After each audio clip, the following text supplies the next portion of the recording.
2025 का बजट आया है, देश के लिए नई उम्मीद लेकर आया है।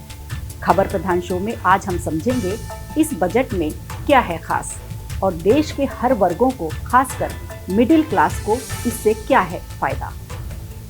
वहीं दूसरी तरफ मोदी और ट्रंप की दोस्ती पर अब सवाल खड़े होने लगे हैं।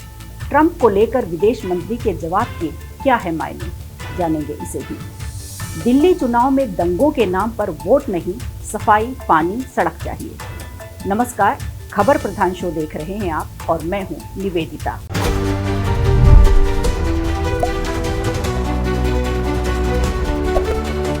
इस बार का बजट पिछले कई बजट से काफी अलग है। इस बजट में बिहार पर ज्यादा फोकस किया गया है और ऐसा इसलिए भी क्योंकि बिहार में विधानसभा चुनाव होने वाले हैं।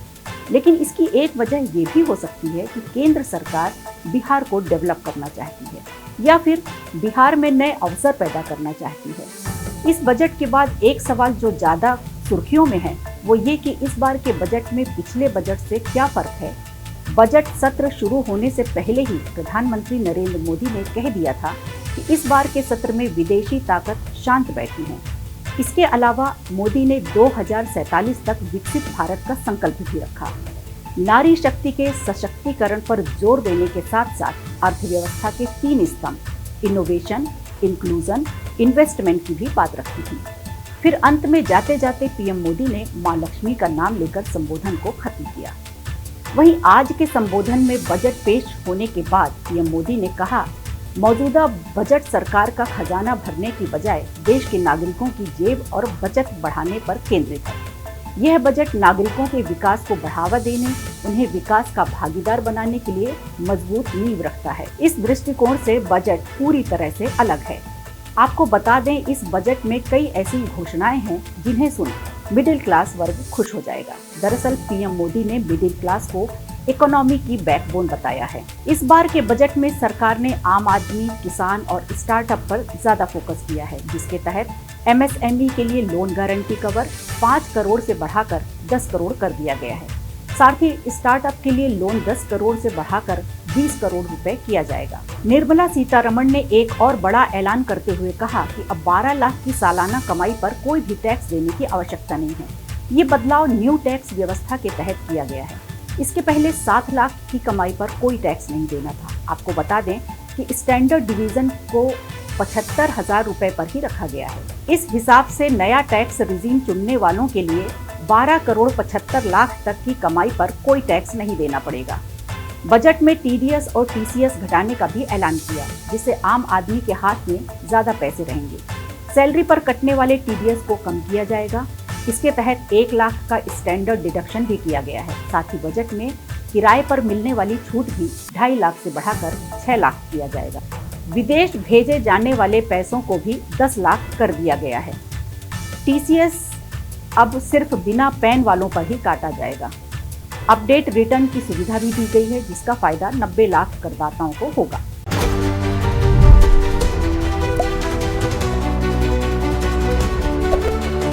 दिल्ली यूनिवर्सिटी के हंसराज कॉलेज में गुरुवार को एक डायलॉग सेशन को संबोधित करते हुए जयशंकर ने अमेरिका के साथ भारत के रिश्ते को मजबूत बताया है।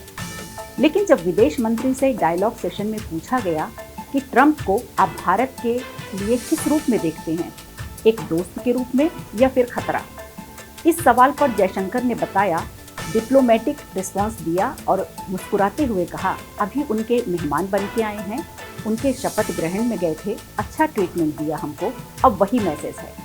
साथ ही उन्होंने ट्रंप की छवि को राष्ट्रवादी राष्ट्रपति के रूप में पोर्ट्रे किया।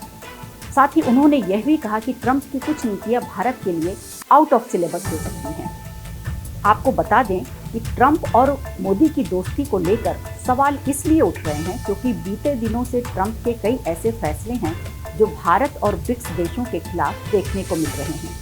यहाँ तक कि ट्रंप ने एक ऐसा फैसला भी लिया है जिसके तहत कई देशों के अवैध नागरिकों को अमेरिका से बाहर किया जाएगा, जिसमें भारत की एक बड़ी जनसंख्या भी शामिल है। ट्रंप के इन सभी फैसलों से भारत इसलिए भी अचंभित है क्योंकि भारत के कई जियोपॉलिटिकल मुद्दों के जानकारों ने ट्रंप को भारत के लिए फायदेमंद बताया था।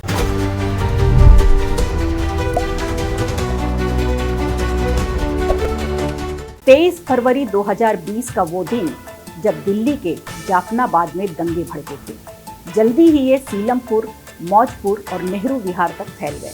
लेकिन गौर करने वाली बात यह है कि करीब 70 दिन पहले यहाँ से 22 किलोमीटर दूर शाहीन बाग में सीएए के खिलाफ प्रोटेस्ट शुरू हुआ था।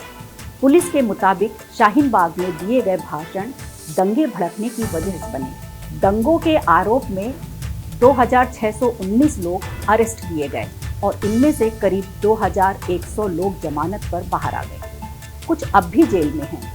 लेकिन दिल्ली की चुनावी राजनीति में हद तो तब हो गई जब ओवैसी की पार्टी AIMIM के दंगों के आरोपी पूर्व पार्षद ताहिर हुसैन को मुस्तफाबाद से और शिफा उर रहमान को ओखला से टिकट दे दिया गया। वहीं आम आदमी पार्टी ने 2 बार के विधायक अमातुल्ला खान को ओखला से कैंडिडेट बनाया है। उन पर भी दंगे भड़काने के आरोप लगे थे। अब इन दंगाइयों को टिकट देने से ये बात तो साफ होती है कि दिल्ली की राजनीति में दोनों ही पार्टियों ने मुस्लिम वोटों को साधने की कोशिश की और हर बार की तरह अपनी तुष्टीकरण की राजनीति को अपनाने की सोची। लेकिन इन दोनों पार्टियों की रणनीति में सेंध तो तब लगा जब दंगे के 5 साल बाद जाफनाबाद और शाहीन बाग के लोग दंगों पर बात ही नहीं करना चाहते। आपको बता दें कि दिल्ली में 5 फरवरी को विधानसभा चुनाव के लिए वोटिंग हुई है। जाफनाबाद, सीलमपुर और शाहीन बाग ओखला सीट में आते हैं। भास्कर की रिपोर्ट के मुताबिक ओखला में रहने वाले अब्दुल रजा कहते हैं, यहाँ की जनता दंगों के नाम पर वोट नहीं डालेगी। दंगा अब मुद्दा नहीं है, लेकिन वहीं खबरों की माने तो पता चलता है कि इन इलाकों में मेन मुद्दे तो सड़क, पानी और ट्रैफिक ही है। ऐसे में 8 फरवरी को ये क्लियर हो जाएगा कि ओखला पर किस पार्टी की सत्ता बनेगी। खबर प्रधान शो में आज इतना ही। नमस्कार। वीडियो अच्छा लगा हो तो लाइक कीजिए, शेयर कीजिए और कमेंट बॉक्स में हमें ज़रूर बताइए।